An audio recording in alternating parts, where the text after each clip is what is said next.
interesting to think, how do they adapt those? Like, how do they do that? Because if you remember, even from last year in IESF, when we even got to, later parts of the tournament, and we saw players who, again, they didn't have the coaching support that some of these teams that we're used to seeing have.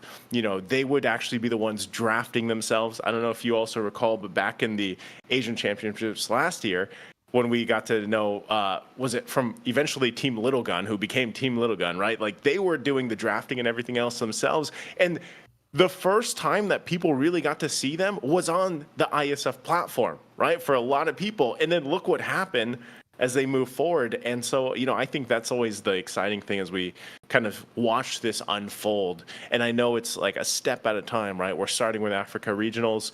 We move on from there. And these stories kind of unfold as we go, and you start to kind of assimilate, or at least get familiar with some of these players and these teams out there.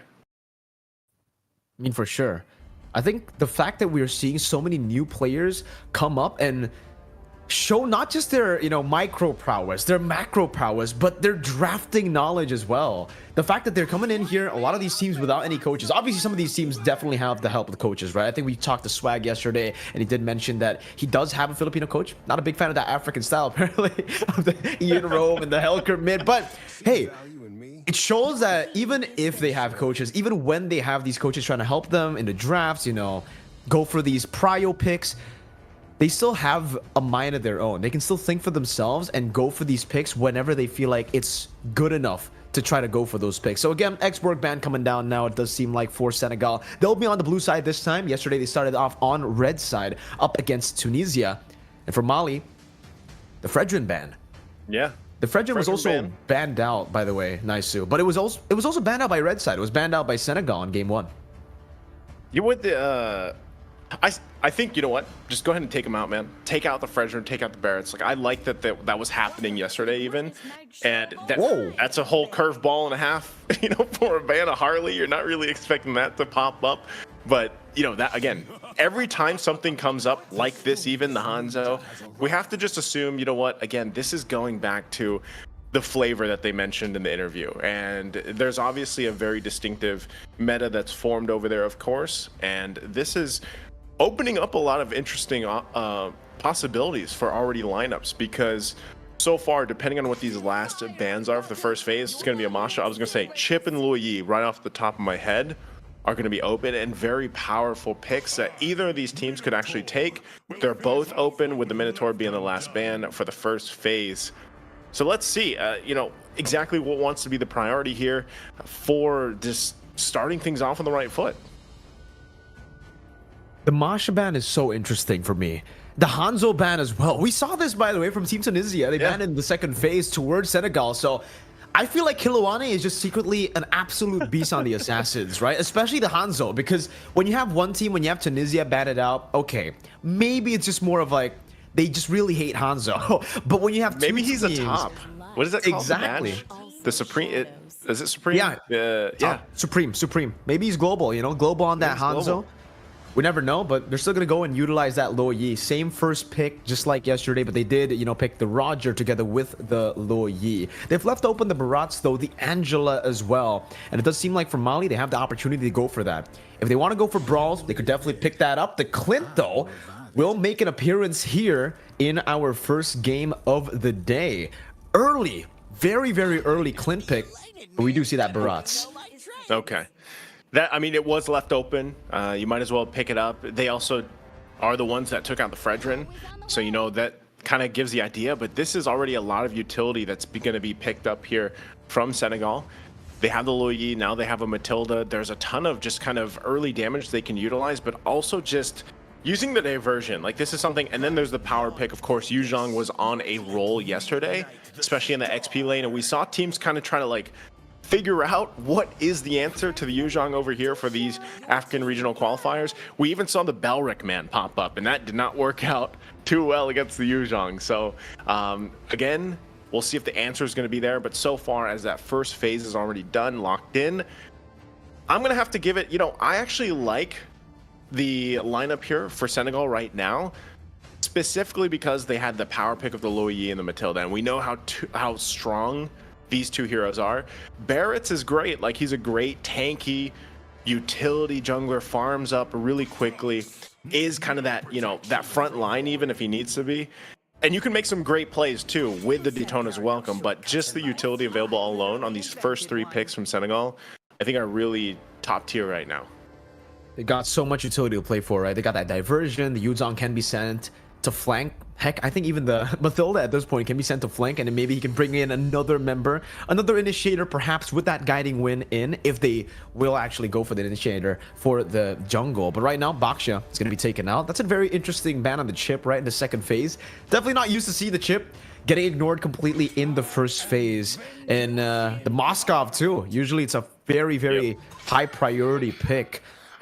Finally, we get to see the Angela too. So a lot of the first phase contested heroes are the ones getting banned out in the second phase here for this match in particular. But I love the fact that they picked up the Mathilda, right? Because again, you mentioned how it's going to be great for them. They have so much utility. They got that healing as well. But I'm more concerned about that pick to deny away that Mathilda power from the Barats. We know how broken it can be when a Barat's already super oppressive jungler, utility jungler, is, especially when you give him the mobility with the Mathilda.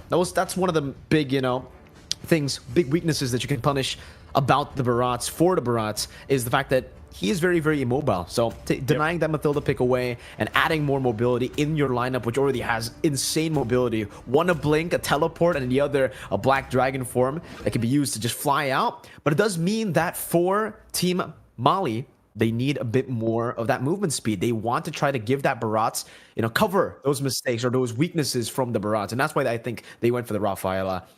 Not like too meta. I think we have seen that as well in your region, in the Philippines, by Spider-Mouse. Shout out to him. I don't know if he, this time Billy, will be able to replicate that kind of style with the Rafaela. But so far, this composition is looking to be a solid front to back. It looks like they have seen what Tunisia were able to do against Team Senegal. We were talking about that front to back composition, that blueprint that Team Tunisia have already displayed. And it seems like they are taking a page out of Tunisia's book, in a way.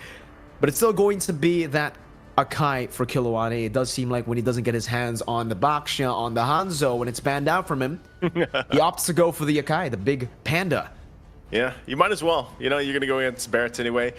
Oh, interesting. And that's the thing, too. Is this actually going to go in the jungle? Because Barrett's could technically go XP lane. Okay, it looks like it's not going to happen if his Terizla's locked in. So we will see that Barrett's go in the jungle and the Terizla going into the XP lane to battle it off with his Yuzong. Okay, that's going to be locked in. So, you know, when you look at both lineups, interesting how this kind of fell into place here. There's good sustainability and utility for both. I mean, like you mentioned, the Rafaela, we know how good this can be. And, you know, I'm even wondering, like, is that actually the battle spell Billy's going to roll with here? Unless they end up changing in the next 10 seconds. You know, Revitalize can work out. A lot of just healing available to deal with this. But, you know, that's the thing, too. When you have the Luyi across from you, you always have to watch out for the diversions, man. That's something that I would say, like, keep your head on a swivel. You're playing against it. So we'll see. I do like the lineup from Senegal, though. So we'll see if they can execute it this time. I've got to agree with you, man. I think Senegal definitely have a very, very good composition to utilize kind of everything, right? They're pretty good in the front and backs as well in those battles because they have the Mathilda, they have a solid front line, but they can crack that front to back that Mali has really forged for themselves as well. I mean, they have the Barats, yes, very tanky frontliners with the Terizla too, but if you take a look at that crazy dive that Senegal have, Mali's got to be careful. Ladies and gentlemen, let's go! It's game number 1. The Land of Dawn awaits us. Skill to kill on the Weakness Finder for the Clint. Very interesting emblem setup there, and looking forward to. Goes for the Lethal Ignition. For Barats and for the others, not really anything too crazy here, but for Gunked, actually, he's opting to go for a little bit more defense. We've been seeing the Weakness Finder gain a lot more popularity for it in the ton, but I think he knows as well. Up against a Clint, it's going to be very, very different to utilize that Weakness Finder. Clint can outrange you on an Atan and can just bully you straight out with a poke. So I think it's a very, very good move for him to go for QC. One thing, though, that I do have to question, Naisu. Go for it. Is the Brave Smite on Kiloane. We saw how he was punished yesterday by Team Tunisia. I was just going to mention that. It was Baksha versus Akai, you know. The Brave Smite, not going for the concussive blast, but On the other side, you see Dark Prime with the Concussive Blast, so he's already a very fast clearer on the Barats, plus the Concussive Blast. We'll see how Kilowane is able to utilize his Brave Smite. Maybe this game it'll be a bit different in these team fights, maybe sustaining a bit more. But they also have got to be very, very careful, because if Billy decides to just stand in place, pop that Revitalize, and gets the photo early, this is a tanky lineup, bro. Oh, right now, I mean, this is what they're going to hit that level 4. They are tanky. Not only are they tanky, but they can also just kind of play around with the fact that you have so much healing available to you. I mean, even the Terizla alone in the hands of Elsis is fine. Like, you can actually utilize that Brave Smite really well, build up on it, and the way that the passive works, Body of Smith, you're quite tanky just by yourself. That's a really good push, though, on bottom, and a lot of extra gold going in the hands of Senegal here. So, you know, with these like minor plays that they're making without even really fighting, look at that. They've garnered themselves, you know, 600-700 gold ahead of Mali right now. And right now they're just going to go ahead and start up this turtle. But I think there is going to be a fight for this one. There's still some level 4s that have to come online for Mali, but they're going to go ahead and start it up. They're going to get in position. First turtle going to be already secured here by Kilowane, and they push them back a little bit further. Billy on the run here, gets knocked up, still has the heal though, and will get out. But now the fight here for that purple buff, it looks like they're just going to give it up and let It's Dark Prime go ahead and grab it. Yeah, a bit of an off timing for Dark Prime there. A bit of an awkward situation for him. Unfortunately, had to use the Retribution earlier, so it was not up during the turtle. And Kilowane then was just able to use that heavy spin. Stay composed, but up top, Pimp My World putting some pressure down with that Dispersion to Yakuza, getting the diversion. And that's actually just really good space, right? You don't get the kill up top, you don't really get too much damage on skill to kill, but relieving pressure off of this Natan in the gold lane is going to be very, very good for them. If this Natan is able to scale equally to the Clint, especially up to like the 9th, 10th minute, if he does get the Holy Crystal in the 11th, that's already pretty good timers. If he gets it before that, Mali are in for a lot of trouble because their composition relies heavily on their front to back, on their frontliners soaking in that damage. And we all know, if that Holy Crystal is built before the 11th minute, man, sometimes these frontliners won't even be able to withstand that damage. Another attempt at skill to kill. This pressure is getting relieved off of Gunked, and now they're actually going to try to go for something here up top. Already going to use the Holy Baptism. Billy, though, they're going to go in, Kilowane, but they're under the turret. It's 4 versus 2. They already know he's quite low. Billy takes tons of shots and will go down. That's going to be the first blood. There's the lockdown with heavy spin, and that will get them the second kill as well. A pickup here for Senegal. Clean plays coming in from Team Senegal. Mali not really able to retaliate or react, and not even able to find any sort of compensation on the other side of the map, man.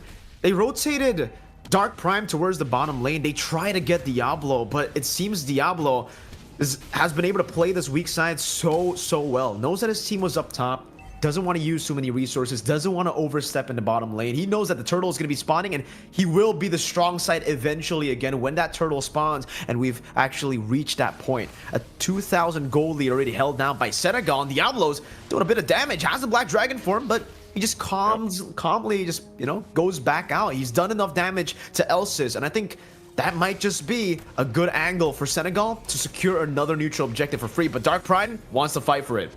See if they can. Again, less than half health here. Diablo trying to zone them out the best they can. They're going to find the lockdown with the Petrify as well. The damage comes through. Circling Eagle. It's Dark Prime's going to be taken out.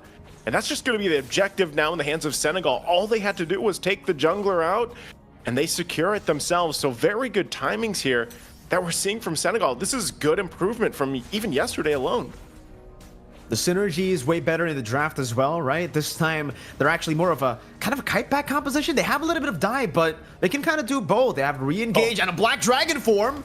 Black Dragon form under the turret. They're going to want to fight once again, zoning them completely back here to the tier 2. The backup's there, but Billy is gone in an instant.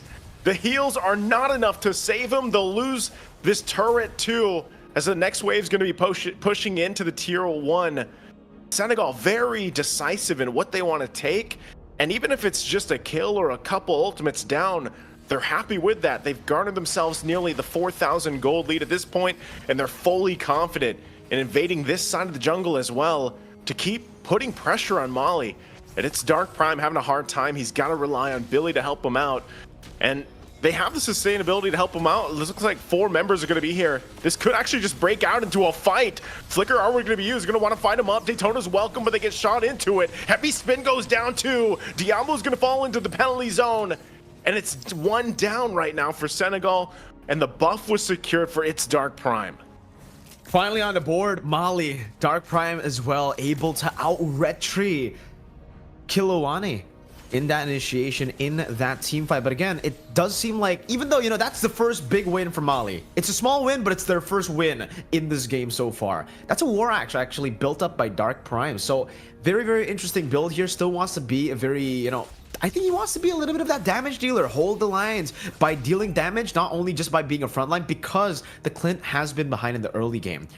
Remember though, for Senegal, all they're doing is really just waiting for Gunk to get online. And right now, he already has a Sarlium Scythe and a Feather of Heaven at the 6th minute of the game. Building towards the Holy Crystal at the 7th minute is really, really good timing.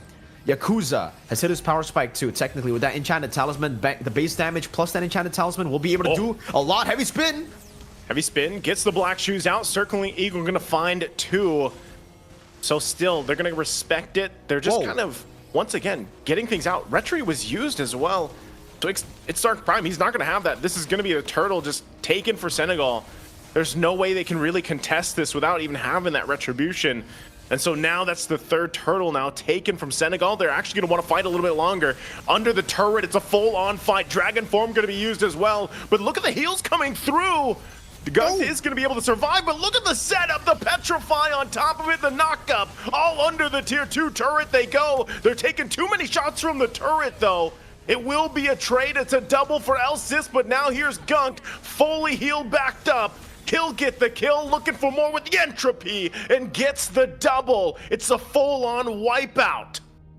An amazing team fight by Team Senegal. It looked really messy at the start. You know, it looked like the Holy Healing and the Revitalize was going to do a lot of work for Team Mali, but Senegal just fought through it with their own sustain. Really well played there by Diablo. It could have been so, so bad. And I think this is one of the rare cases where, you know, that KD 0 and 2 definitely doesn't reflect the impact that he had in that team fight, because he was able to stop Mali from doing damage with that Furious Knife Petrify combo onto 4 members. He also bought so much time for Gunk, because initially in that team fight, Gunk was actually poked down to very low HP. He was able to rotate, get that regen, and also just get a few hits on that mini wave in the mid lane to be able to just sustain back up and then re-engage later once the entropy came back up after that cooldown. So really well played by Senegal. They played their cards extremely well, and they played that prolonged fight really disciplinedly, right? They really didn't try to force anything. Once they knew that they were under the turret, the team actually disengaged. They let Diablo just stay in front. That's a death to this welcome. Everything. Oh, goodbye, Diablo. 0-3 in this game. He's gone 9-4. Very unfortunate for Diablo, but again, I would still say it's a big win for Senegal, right? Despite Diablo dying 3 times, he's kind of the sacrificial lamb in this game. On the Yuzong, he's the initiator. He's the guy with the most CC technically to go for the initiations, and then Kilowane will most likely be more of, you know, he wants to use the heavy spin to go for neutral objectives or pickoffs. So Diablo, he has to do the dirty work. I think it's completely fine for Senegal that 3 deaths are on him instead of the big carries. You see what happened in the bottom lane? Yeah. Oh, they sent the diversion. The whole team went there. So Billy sacrifices himself, and Elsis was able to get out. Good play, but look at the response. They know they have that information, but they're going to try to just burn this Lord down. But here comes the Dragon form from Diablo once again. Still has the Petrify available. Whoa. Looks for the knockup. They're trying to buy enough time, but the combos come down. Mega kill already. Lord going to be worked on. It was secured by Gunk. And now they're going to be looking for more bodies as it's a triple for Gunk. The damage department is online. They sent him up top as well, looking for the Maniac. And they're going to cut him off, but Silent to Kill caught by himself under the turret here. Billy finally able to go in, but look at the entropy damage. Goes in, still looking for Billy. Won't be able to find it though. Man, what a dominant performance so far from Senegal in that fight. And now they'll march down the mid lane here, working on the base turrets. Desperate times calls for desperate measures, man. Diversion. Oh, Detson is welcome. Detson is welcome into the team here. Pimp My World takes the shot. And it's Dark Prime. You saw the damage, Mirko. It is intense right now. Yikes. They tried to trade. They tried to go for something. You got to give them respect for that. But Team Senegal are so far ahead, and they have a diversion to play with. Again, Kiloane zoning them. Heavy spin going to be used alongside the Dragon Form, pushing them back further. Lord's still going to be up here. They have to take it down. They'll finally get that one down, holding on to the base. Top turret still on the sets of Senegal. They'll go ahead and work that. It's going to be a fully exposed base now. Billy gets taken down so quickly. Once again, the passive will not be enough to find the kill either. But right now, Mali holds on to their base crystal, but they've lost every single turret. Unfortunately for Mali, it does seem like the end is inevitable for game number 1, right? They're up against a scaling composition with Natan, and he's already level 14 at the 11th minute of the game. He picked up the Holy Crystal earlier, actually a few minutes ago, with 7 kills on him. He's a rich Natan, man. He's a snowballing Natan. And it's a late game pick. It's a late game carry. The fact that he has so much gold, so many resources to play with in the first 11 minutes of the game. I think at this point, he's going to build a Divine Glaive, right? And then Team Mali, their front lines won't really be called front lines anymore. The front lines might as well be backliners, even with the Vengeance. Because with the Divine Glaive and the Holy Crystal this early in the game, Gunked isn't going to be doing magic damage. At this point, he's basically doing true damage to everyone on Team Mali. And Kiloane as well, to add salt to the wound, man, that's the anti-Cuirass. So if skill to kill, if it looked like at least he was still doing damage earlier, now with the anti-Cuirass, man, that's going to stop a whole lot of his damage output. And Kiloane has been doing a great job at actually just using the heavy spin to zone them away from these turrets. And I'm not going to be surprised if actually Senegal decide to go for the push without the Lord, because they have so many ways to dive, so many ways to, I think, just distract Mali. And then with that distraction, they could just utilize the big space created by the 2 initiators to go straight for the base. But it seems for Team Senegal, you know, they don't really want to go for anything too risky. They have all the cards in their hands. They have this game on their hands as well. And yeah, as expected, Divine Glaive already. That Radiant Armor is really not going to be doing much, right? At this point, you really have to... You basically need a Radiant Armor and maybe 5 Athena Shields to deal with this threat. If you could! But you have to go for Dominus Eyes and the War Axe. And it's unfortunately not going to happen for Team Mali. Not right now. Even if they try to contest, I don't think they'll be able to even step foot into that river. Look at the zoning done by Team Senegal. And even in the bottom lane, Diablo... Mali are so scared every single time they try to trade. They're the ones who get punished instead. Now with an enhanced Lord marching down in the mid lane, coming and spawning in the game, and 3 waves pushing, it should be the end.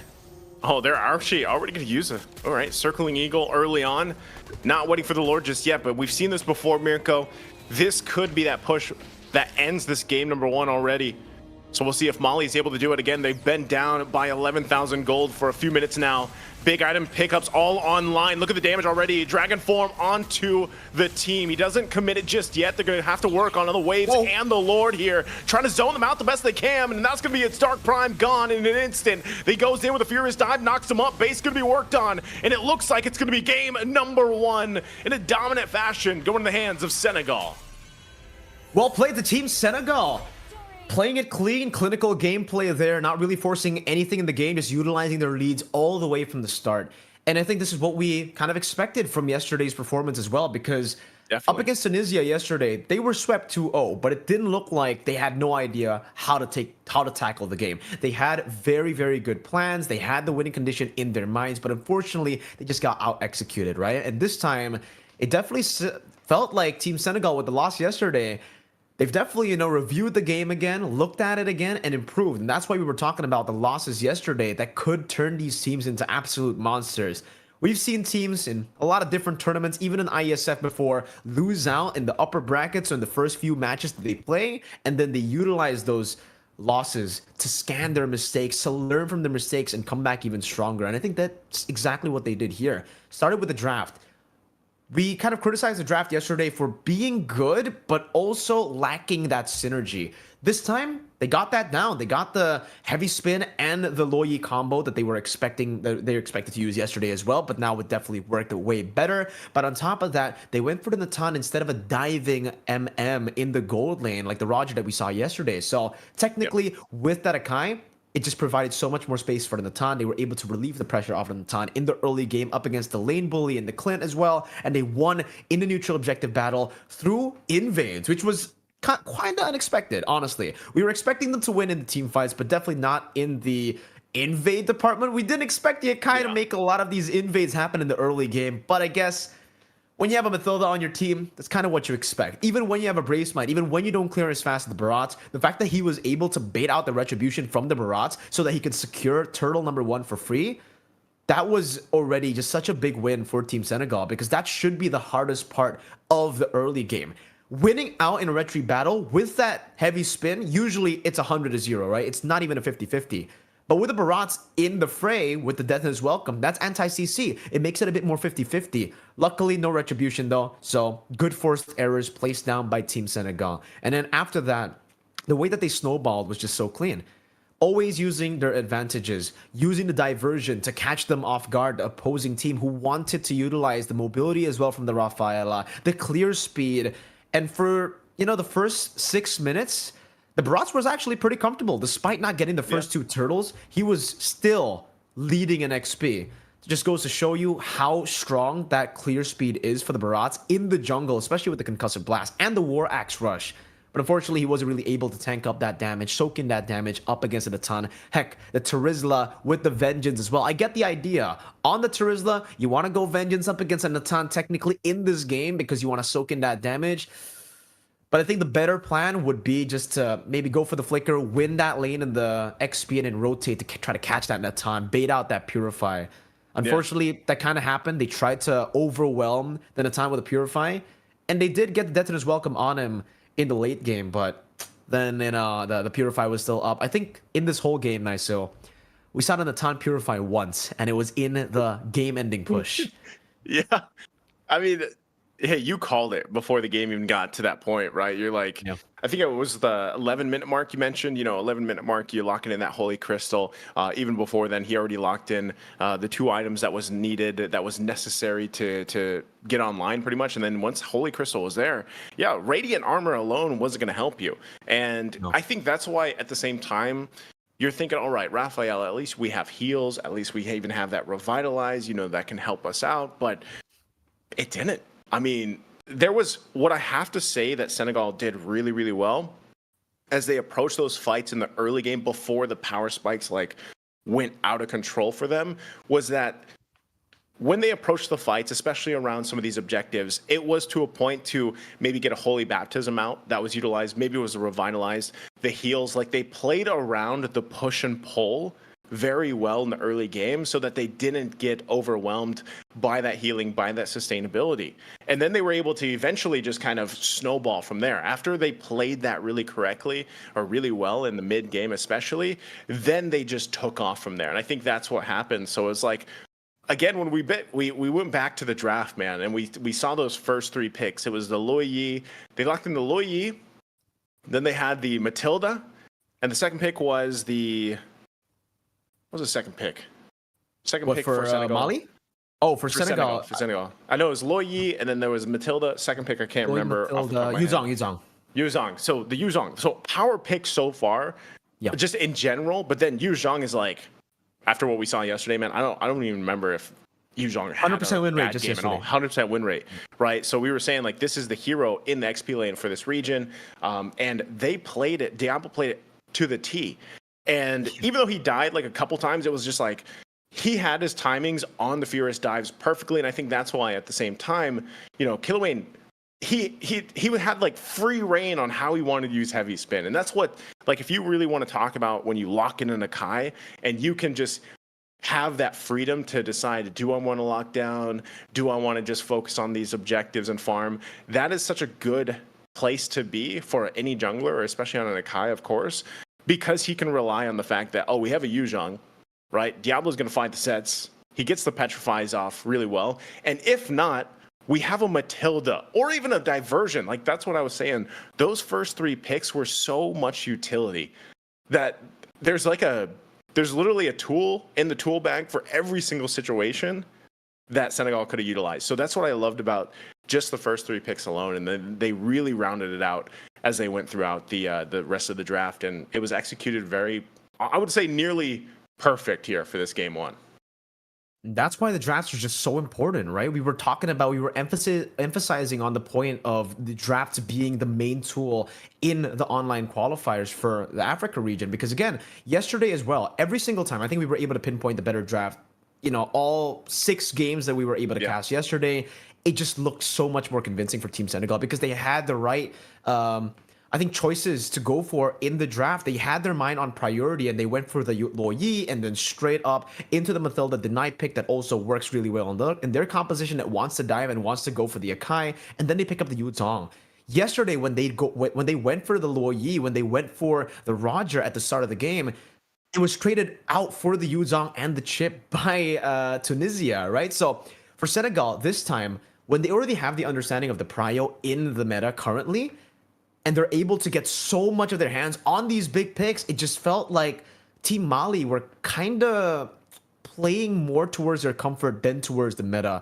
I get that the Clint pick can work. I get that you want to try to win out in the early game in the gold lane. Maybe picking it up in the first phase is a bit too expensive, right? Especially when you already go for the Barats. You'd expect the Barats Mathilda to come up instantly, especially after you see the lower Yi. But at least if you don't want to go for that Mathilda, maybe the roamer isn't comfortable, the Yuzong. You said it, 100% win rate. All throughout the games yesterday, we haven't seen a bad game for the Yuzong. Technically, based on KD, that previous game was the worst game for Yuzong. But even then, he had to do the dirty work. Diablo 0, 3, and 8 at the end. It doesn't matter, though, because he performed really well, and the impact that he had on the game was phenomenal. It was great stuff. He got a 4-man Furious Dive Petrified combo in the bottom lane that set the team up for success, that baited out all the resources from the opposing team to give Gunked enough space to then just clean up, you know, act as the janitor there, clean up these scraps with all the very low HP that they have. But all the dirty work was done by Diablo. Yuzong is a very big prio pick here with the brawls someone's got to do team fights that we have seen in the African regional qualifiers. And you know, I think that's part of the job of the XP lane, man. And that's why I'll always say this. I've been saying this for like, I feel like a better part of a year plus at this point, where I'm like, you know, XP lane for me is the most impactful lane, not just in the fact of what's available hero-wise, like meta or how you can change that even, but just the course of the start of the game to the end of the game, right? Like, I mean, even think about it. Everybody comes to the XP lane before the first hurdle because like they want some of the XP for that level 4, you know, that level 4 ability, right? But that's the thing, is some of the teams, they don't have the way to move around the XP lane like we've seen so far. And what I mean by that is, so far, some of these the teams that we've seen from just the Africa regional alone, and actually this is for all MLBB esports, when you really look at the XP lane and you think about, let's say, teams for, hey, is this a weak link or is this the strong link of a team? I'm sure in your head you can probably think of some weak links in the XP lane and some strong ones, and you know how much success they bring to an overall success of the team. I mean, even looking at last year's IESF champions, we know just how good the XP laner was from the previous, you know, team for the champions, right? Flat Teasy out there. So that's the thing, is when you see this kind of unfold in the XP lane, keep an eye on it, because that's where you really want to see things unfold, and then everything kind of resolves around that. Sometimes they are I'm going to do the dirty work, sacrifice myself to set things up, and that's good. And sometimes they're the ones that are peeling for the carries, for the gold laners to pop off later on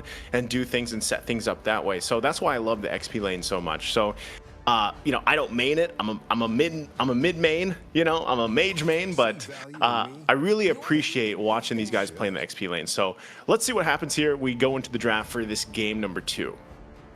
As a mid laner, I think then you have the credibility to talk about how XP lane is very important, because you know how it feels when you're going up against a good XP lane, especially on the Yuzong, these heroes that dive towards you as a mid laner. I know you play Gord, right? That's the worst thing in the world, going up against Yuzong. XP lane Gord. Keto. Oh.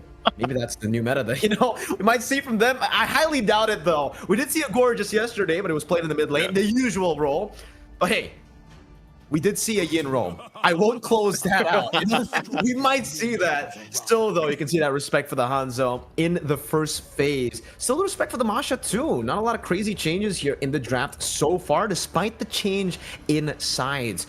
But my big question now is, will the Loyi be prioritized by Mali? Because it was prioritized, it was first picked over by Senegal on blue side. Now that they banned the Masha, are they going to ban the same exact things as they did in game number 1? The Harley and then the X-Borg, right? And then technically... Okay, yeah, I guess it's just mutual respect for these pocket picks of theirs, man. The Hanzo, the Harley, and I'm expecting, you know, the X-Borg next, and then the Minotaur. Okay. At some point, Mirko, we have to see Kilauea on the Hanzo. Like, we that's 2 days in a row now. We've been robbed off a Hanzo game from Kilauea, bro. And also of a Harley game from the side of Mali. Yeah, for Dark Prime, right? So at some point we got to see this. Are you sure it's Dark Prime and not Billy? Oh, good. Actually, yeah, you could actually park Harley there as well. So there's a last ban. We're through the first phase. Is this just Loyi priority then? Like, I'm wondering if that's exactly what Mali wants to do. We saw this previously on just flip side with Senegal. So there it is. This is very smart to do anyway. You pick up the Loyi, you base your composition off the fact that you have diversion now. And not only that, like, I know we talk about diversion every single time that Loyi's picked up, but just the way that her kit works, even early game, it's actually a lot of kind of like surprise early damage. Especially if it's utilized around that first turtle take, or even let's say an early invade on the jungle. I know there's, you know, that passive that comes through that, but there's a lot of unexpected early burst damage that can even come out in the lane from a Loyi. Mathilda though, maybe picked up. Do they want to go for the Yuzong now? Do they want to just put Diablo on a comfort pick? Yeah. Yep. Seems the Mathilda and the Yuzong, the two flying heroes we can call, you know, with the Black Dragon form and the Guiding Wind and the Circling Eagle. Mobility is still their #1 priority, and that sustain is very underrated, right? You would expect on paper the Rafaela to provide more healing compared to the Mathilda, but that photo, especially when you get ahead in the early game with the Guiding Wind, it's very deceiving. You expect it to just be more of a dash, right? That Guiding Wind, but he gets so much HP shielding as well over to everyone when he has the photo, but you know, to the one member as well, especially when he rotates over to these individual lanes. Xavier gonna be hovered over. This is, I think, the give and take. This is the negative and also the positive of playing so much Akai for Kilauea. You understand how to play it, and you also understand how to counter it. So the Xavier pick here, it makes sense. You want to try to bait out the heavy spin, and something like the Mystic Field can force out the heavy spin to be used up, not to disengage, but to just get that anti-CC down. Because when you're already in that immobility field, and then say the marksman that they pick up later on gets to just free hit on the Akai, and then obviously, you know, we have the Yuzong and so much damage output already for the side of Senegal. It is going to be very, very difficult for the Akai. Akai's biggest weakness is damage and poke, and they go for damage, but that's not poke. That's all in. Yuzong, Leomord, and Mathilda, they're looking to dive into that front to back composition, bro. This is that's scary, man, because if you think about it, like, think about a flying horse now. Right, so like you have a flying dragon and you have a flying horse basically paired up with a Matilda. So there's going to be a whole lot of just flying animals or creatures that now Mali has to deal with. And you know, when you're Beatrix, that's not fun, man. You know, you don't have as much room to kind of maneuver around, switching guns, of course, trying to find the right ones when you're dealing with so much mobility being thrown at you. Because even if you take the Matilda out of the picture from Senegal, like Yuzong and Leomord alone are enough to really cause a lot of kind of just awareness for the enemy team. Like, where are they going to come from? How fast are they going to just kind of try to overflow on some of these lanes and some of the pressure that they can put out? And it's been a minute. It's been a while since I've seen Leomord in the jungle. And I know, you know, more so on your side of Southeast Asia over here, it does pop up once in a while, but really over here, it's something that's still kind of a pocket, like, niche pick.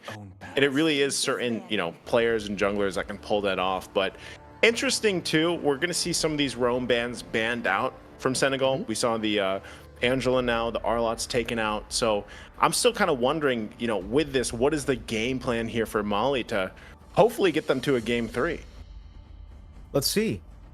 Good Natan ban though, right? So they're already adapting to game #1. They saw how much that weak side Natan could actually Snowball as well, on top of just being a scaling hero, and that's a good Moskov ban too. So 2 heroes with kind of the same playstyle, only the Moskov will be active way earlier compared to the Natan because of that Spear of Destruction. So they already have the Lo Yi. They want to take away as much global presence as they possibly can, right? I mean, the Angela's been taken out by Senegal and now the Moskov, but something that is still up for grabs that will, I think, multiply the threat of this dive comp is definitely a chip. The chip was banned out in game number 1, but now it has been left open. It was also banned out by Senegal, by the way. So maybe Senegal are just not comfortable on that pick. They've also already picked up the Mathilda, so I don't think they want to try to put in the Mathilda as a mid laner anyways.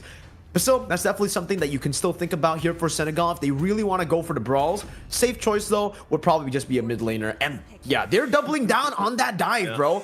They have the dive already, they have the damage, but what they might not have is enough HP to tank up the damage coming down from the Lo Yi in the early game. So good Faramis pick here, another realm to provide them another layer of HP, but I would say this is a good adjustment too from the side of Mali. I love that pick, the Minsathar, something we don't see a whole lot of. I don't think we've seen it at all actually from our own regions, Naisu, but up against a dive comp, if it's not the Edith and the Minotaur, yeah, the Minsathar does a pretty good job as well. You put that King's Calling down and everybody who dives in technically gets damaged so much. I actually was just yesterday after, you know, after we were done casting, I played a few games of MLBB and I went up against the Minsathar, bro. Oh, I was on a Roger and I dove on him, bro. Okay, firstly, the Minsathar went full attack speed build. He went for damage. And it was ridiculous. My whole team got wiped by that Minsathar. We still ended up winning the game, you know, because it's very one-dimensional. Yeah. But considering the rest of the composition has already kind of covered the weaknesses of the Minsathar, they have the range, they have that mobility as well, they have that diversion to give him some solid angles to attack from the flanks. This could work, honestly, for the side of Mali. Yeah. I was just going to say that, man. Like, so regardless of what this last pick was, I actually like the lineup that Mali's bringing to the table here. Because even though I said there's a ton of mobility that can be utilized from Senegal, the main thing is these are responses in these last couple picks to deal with that, right? And not only that, but utilizing a diversion now. You can actually use that really well with having an implosion or the King's Calling. Like, this is almost on the same kind of technical level of overlapping of abilities between what we were theorizing between the Alpha and the Sylvana. Like, this is almost something similar where, like, okay, now you have an implosion that you can utilize with King's Calling. You can actually set some nasty combinations, some nasty wombo combos up if you want to. Because even with diversion, like, again, setting everything up in that central area with an implosion or the King's Calling, that allows so much of those, you know, the passives, of course, from Louis to activate, and that's where that burst damage comes from. So it's almost like Senegal has to actually play around the fact that they don't want to fight front to front or get forced into a fight, because again, the Spear of Glory can actually be enough to set those things up even without a diversion. Their biggest problem, however, is still going to be the Purify. And we see 3 Purifies picked up by Senegal. They're ready for this Super CC composition of Team Mali. Ladies and gentlemen, game number 2. We're going to dive straight into the land of Dawn to see Senegal versus Mali. And this time, Killuane is, I would say, even though I haven't seen a lot of Killuane on damage dealers, I think this is a bit more comfortable for him. Meanwhile, though, oh my goodness! Early game, level 1. Level 1, Diablo's already bullying Dark Prime, bro. And it seems like Yu Zhang, man.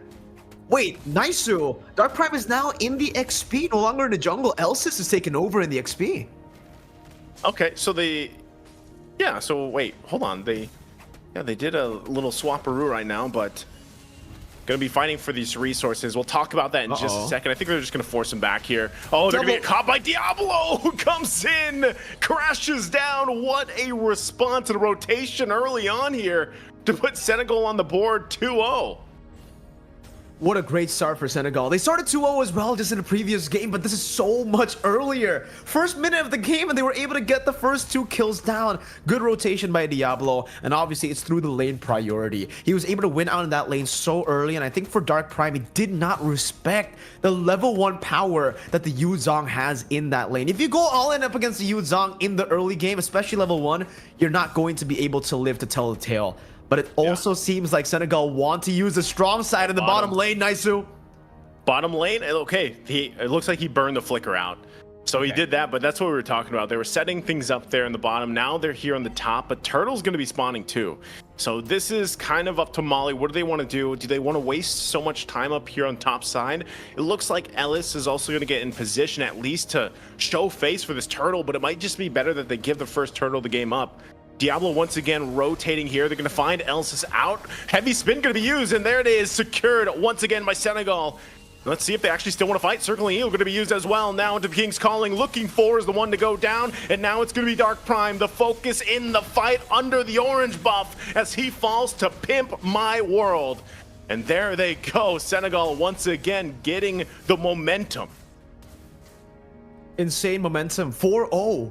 Deja vu to game number 1. It's the exact same start for the exact same team, but with a different composition. A composition that will be able to utilize the early game kills more efficiently. This is a dive comp, man, and unfortunately for Team Mali, if they fall too behind, it might be done with the second turtle, right? They have to stay very, very careful, very vigilant at this point of the game.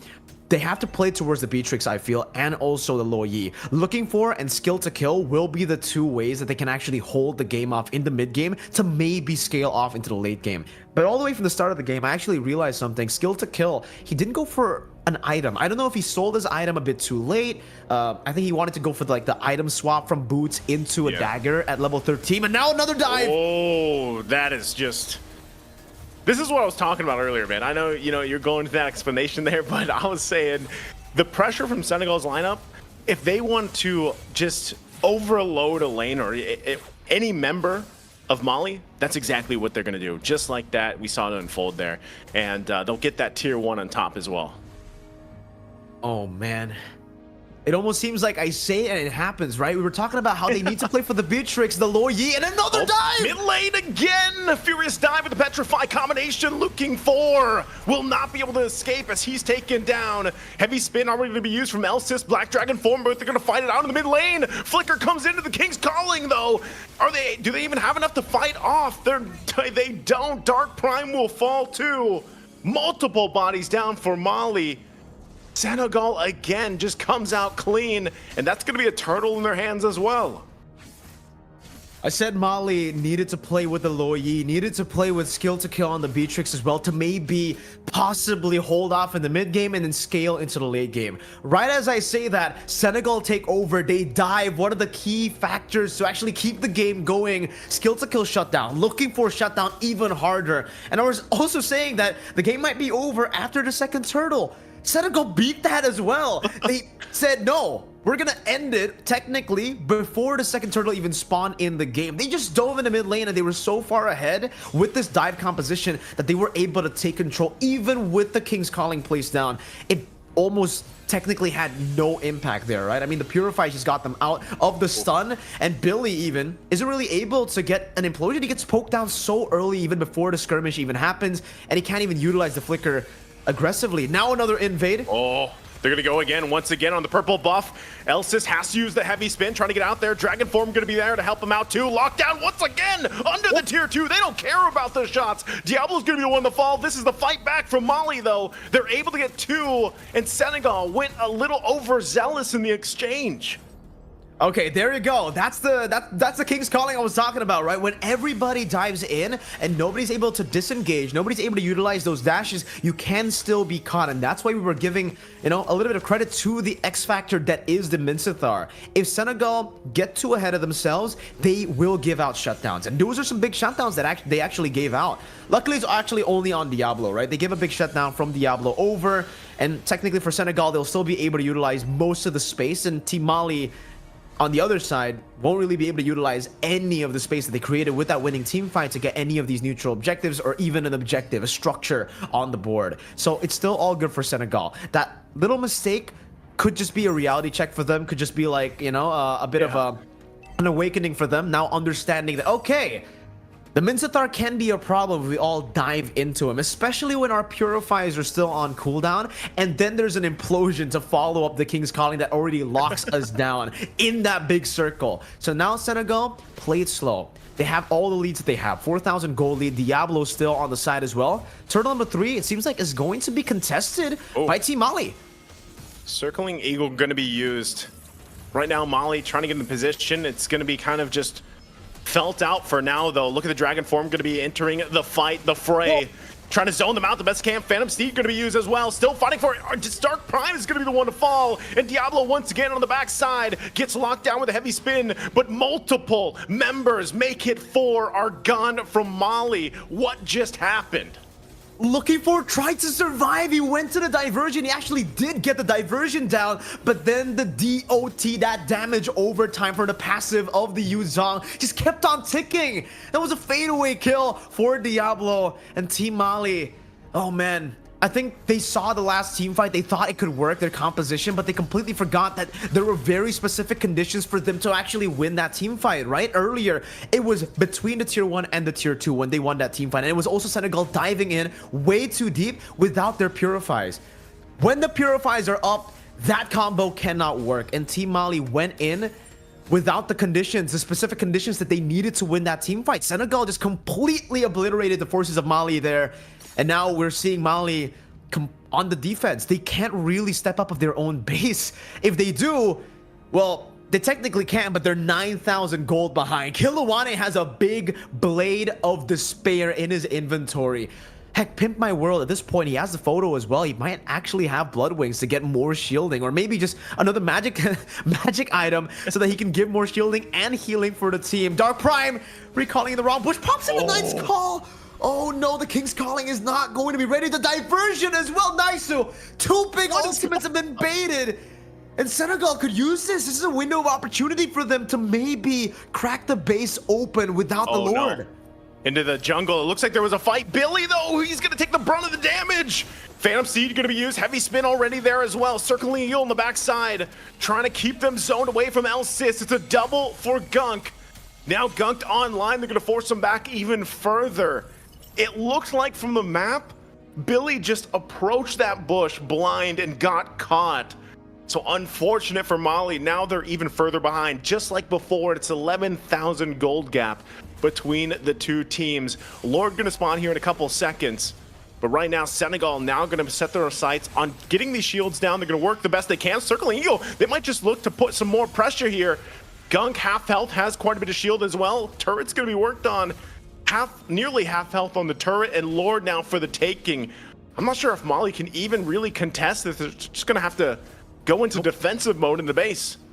Yeah, no, they can't. I think the only thing that they can do is maybe send Elsis there to try to go for a steal, but even then, Senegal have so much prio. You can see Pimp My World just screening Billy and screening Dark Prime, everybody, even Elsis, right? I mean, I don't think that Kai can even go for anything, and at this point, again, for Senegal, they're doing a really good job at just delaying this final push. They want to wait for those purifies to be back up again, and when those purifies are back up, Mali will have to layer their CC. It's hard enough landing the CC abilities on Senegal, but now you have to layer it upon the 3 big purifies that they have. And we're going to take a look at the items here. Hunter Strike and the BOD already completed for Kilowane and is already building towards an endless battle. Or no, he's actually going to go for Thunderbolt, it seems. So a little bit more defense there and a little bit more utility to play with some slows coming in from the basic attacks after you use these abilities, and some true damage too. Yuzong basically going full damage at this point. The Dominance Ice is a bit more of a formality. It could have gone War Axe, Hunter Strike, maybe to a Malefic Roar at this point. They're so far ahead, and it looks like with the first Lord, they can actually crack open these base turrets. They're going to force it once again. Mid turret's going to go down here. Diablo jumps in, finds the setup. Phantom Steed already going to be used. Dark Prime going to be taken out of the picture. Billy worked on next. He does get a kill on Kilowane. They still have to deal with the Lord. They want to win the fight, but look at Gunked. Gets the kill. It's a triple. Can he get the Maniac? Base going to be worked on. He goes down, but that's going to be enough for Senegal to sweep Mali as they take this series. This composition was built to snowball. The composition that we saw in game number 1 wasn't. That's why it went 14 minutes, and that's why in the 11th minute, Senegal were able to just steamroll through that siege. They didn't even need to take more than one base turret. They just pushed in that bottom lane. They let the minions get rid of the mid lane base turret, and Senegal come out 2-0, clean sweeping Mali. Wow, crazy adjustments made by Senegal after their loss yesterday up against Tunisia, man. And you can really see the difference here in their second match that we, get to cast for. I think we'll definitely take a look at the highlights here and talk about the little things that ended up with them getting small wins that built up to that big win. I think it's, again, them understanding how to utilize their advantages. It's nothing too flashy, it's nothing too crazy, it's just them understanding the core fundamentals of utilizing what their composition is made for. Akai, pick in the first game. Go for the neutral objectives with the Mathilda as well. You have so much more mobility to play around compared to Mali. You have so much more poke as well. And that's what Senegal used. Diablo was so far ahead of Elsis. So every single turtle fight, he will always be there faster than Elsis. On top of that, you know, it did definitely feel like Elsis was not really comfortable on the Terizla. I don't know if it's because he's an actual jungler player, because they did swap eventually in game number 2. But I feel like it's just a big difference in the XP. Diablo was out-rotating, out-laning, out-damaging, and out-impacting the Terizla in game number 2. We saw the same thing, but, you know, to a different player. It's Dark Prime. And even in these neutral objective or actually the purple buff contests, it looked pretty good for Mali. But then you take a look at the deaths, and it's only Diablo who becomes the sacrificial lamb. This is another play that's a very good example to what I was saying earlier. Diablo gets used as a sacrificial lamb to go for that big petrify and the furious dive, and then to bait out all these resources. Take a look at this. When Gunked got low, he went back into the purple buff, went to clear it first, getting the HP necessary, and then rotated again to the bottom lane where everybody has used their ultimates. The only one player who has the ultimate up is Skill to Kill, but that's on a very low cooldown, and that's not, honestly, not the ultimate that they wanted to bait out anyways. So Senegal did a very good job layering their initiations, mainly from Diablo doing all the dirty work. Again, with the Petrify and the Furious Dive, able to isolate the team, leaving Elsis for Gunk to melt down all alone in that Lord Pit. Now we know why the dinosaurs went extinct, you know, Naisu, that they just got, you know, soloed, isolated in the Lord Pit, getting damaged by a time traveler and the Lord.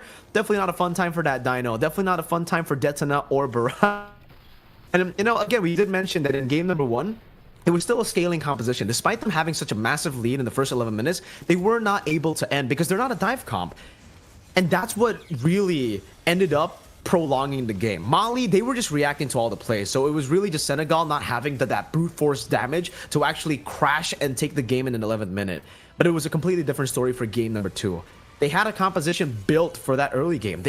In game 1, maybe they were trying to read out their opponents, right? Maybe they wanted to play with some insurances in the late game within a ton. But in game number 2, they were like, all right, we got the read on game number 1 and how Mali likes to play. And if they want to go for the invades, if they want to fight in the early game, we'll just double down on our amazing early game already. We'll double down on how good Diablo is, on how good Kilowane is, on the Retribution as well, by the way. Because it's a hard thing to out-retry Elsis on the Akai with a heavy spin. That's more of a 70-30. It actually might be 100-0, but Kilowane makes it look so easy. Just out-retries him simply, and again, utilizing what advantages they have. That dive is absolutely disgusting. Skill to Kill was level 3. He couldn't do anything there, man. And then these angles that Diablo was able to find constantly, even when Elsis looked for the heavy spin.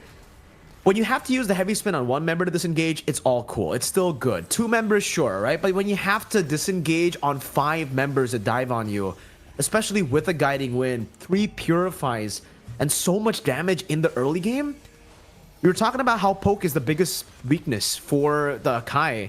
Well, I guess burst is the biggest weakness now that we see this game. This is a mistake, though, that they made. No purifies were ready. It was still on cooldown after playing or after trying to dive in that mid lane tier 1.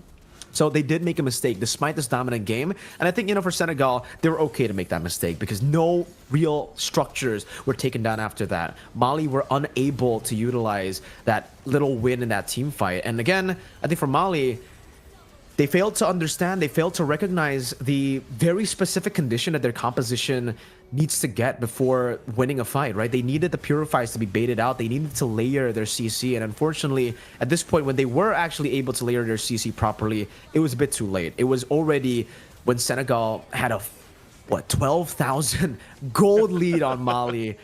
Oh, man. Yeah, a bit of a stomp here in game number 2 with that snowball comp, that dive comp. It was, you know, great just kind of breakdown for both of them. But yeah, especially in that game 2, it looked like, you know, when you pointed that out where they made the mistake diving in between the tier 1 and tier 2 turrets in the mid lane, and there was like that little glimmer of hope for Team Mali. it's like after that is when they approached, after that whole exchange, they approached the next objective, the turtle fight, and then they just got obliterated. It was like they had that little bit of hope, and they're like, let's do this, but they needed to kind of like recollect themselves and still kind of realize the situation of like how big of a disadvantage they were currently at. And I feel like if they were able to, and then continue to punish some of those overzealous mistakes that we did apparently see from Senegal, then they probably could have lasted a little bit longer and then got to possibly a game 3. Who knows, right? Who knows at that point, because we're talking about a pretty massive lead that Senegal had there. But, overall, it was just a very well executed lineup. Very interesting on both sides.